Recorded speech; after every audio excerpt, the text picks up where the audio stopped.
మనం ఆరోగ్యంగా ఉన్నామంటే అర్థం ఏంటిది? మనం ఫిజికల్‌గా ఫిట్ ఉన్నామనే అర్థం గదా! యాహ్! కానీ ఫిజికల్‌గా ఫిట్ ఉండాలంటే మనం మానసికంగా ఫస్ట్ ఫిట్ ఉండాలి. మానసికంగా ఫిట్ ఉంటేనే ఫిజికల్‌గా ఫిట్ ఉంటాం నిజానికి. యెస్. కానీ మెంటల్‌గా ఫిట్ ఉండాలంటే ఎలా? ఎలా అంటే స్పిరిచ్యువల్‌గా ఫిట్ ఉండాలనమాట. స్పిరిచ్యువల్‌గా మనము హెల్తీగా ఉండాలని అర్థం అనమాట. అయితే మనకు 2 టైప్స్ ఆఫ్ బాడీస్ ఉంటాయని చెప్పొచ్చు. ఒకటి ఫిజికల్ బాడీ అంటే మన శరీరం. మరొకటి సోల్ లేదా స్పిరిట్ ఓకే. లేదా ఆత్మ అని గూడా అంటారు. అవును. ఓకే. అంటే అది మన లైఫ్ పవర్ అనమాట. అదొక సోర్స్ ఆఫ్ లైఫ్ అనమాట. మన లోపల ఎలక్ట్రిసిటీ. మన శరీరం అనేది ఒక రకంగా కంప్యూటర్‌లో హార్డ్‌వేర్ లాంటిది. ఆత్మ అనేది అందులోని ఆపరేటింగ్ సిస్టమ్ లాంటిది. ఆపరేటింగ్ సిస్టమ్‌లో ఏదైనా వైరస్ వస్తే ఏం గావాలి? మనకి యాంటీవైరస్ గావాలి. యాహ్! అంటే ఒక ప్రోగ్రామ్ గావాలి. ఈ రోజుల్లో డైరెక్ట్‌గా ఇంటర్నెట్‌కి కనెక్ట్ అయ్యి మనం యాంటీవైరస్ ఉపయోగించి వైరస్‌ని తొలగిస్తున్నాం. అవునా గదా! అవును. అలా చేస్తే మన కంప్యూటర్ అనేది హెల్తీగా ఉంటుంది. యెస్. ఇక్కడ ఇంటర్నెట్ అనేది ఏందంటే యూనివర్సల్ పవర్ అన్నమాట. అది universal brain. It carries information. ఊహించలేనంత ఇన్ఫర్మేషన్‌ని క్యారీ చేస్తుంది.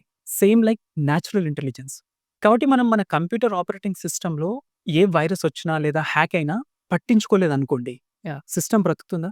హ్మ్. లేదు. కంప్యూటర్ హార్డ్‌వేర్ మొత్తం జెడిపోతుంది. ఆపరేటింగ్ సిస్టమ్ గూడా మొత్తం స్విచ్ ఆఫ్ అయిపోతుంది. యాహ్! మనం రెగ్యులర్‌గా మన ఆపరేటింగ్ సిస్టమ్‌పై ధ్యాస పెట్టి హెల్తీగా పెట్టుకోవాలి. అట్లా మనం జేసుకుంటే ఏమైతే సిస్టమ్ బావుంటది. అట్లే ఓవరాల్ హెల్త్ బాగుంటుంది. యెస్. సేమ్ అలాగే స్పిరిచ్యువల్‌గా హెల్తీగా ఉండడం కోసం మన లోపల యాంటీ వైరస్ వచ్చినా, మన మైండ్ ఏదైనా అనవసర విషయాల పట్ల హ్యాక్ అయినా, మనల్ని మనం ఆపరేటింగ్ సిస్టమ్‌ని అంటే మన సోల్‌ని కాపాడుకోవడానికి మన మైండ్‌ని ఎన్‌లైటన్‌మెంట్ చేసుకునే పని జేయాలన్నమాట. ఓకే.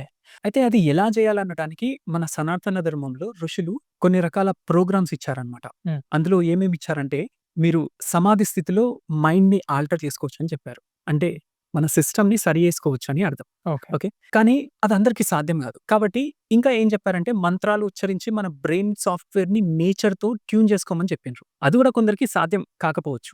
వాళ్ళు భజనలు చేస్తూ మెంటల్ ఎనర్జీస్‌ని ఇంక్రీజ్ చేసుకోవచ్చని చెప్పారు. ఇంకా గుడికి వెళ్ళమన్నారు. అది గూడా సాధ్యం కాకుంటే ఇంట్లో దీపం వెలిగించి దేవుడికి మొక్కమన్నారు. హ్మ్. మ్యూజికల్ ఇన్‌స్ట్రుమెంట్ వాయించడము, కీర్తనలు పాడడము, లేదా ఏదైనా నాట్యం ఆడడం ద్వారా గూడా మనల్ని మన ఆపరేటింగ్ సిస్టమ్‌ని సరి చేసుకోమని చెప్పారు. ఇదే స్పిరిచ్యువాలిటీ అంటే ఆధ్యాత్మికత అంటారు.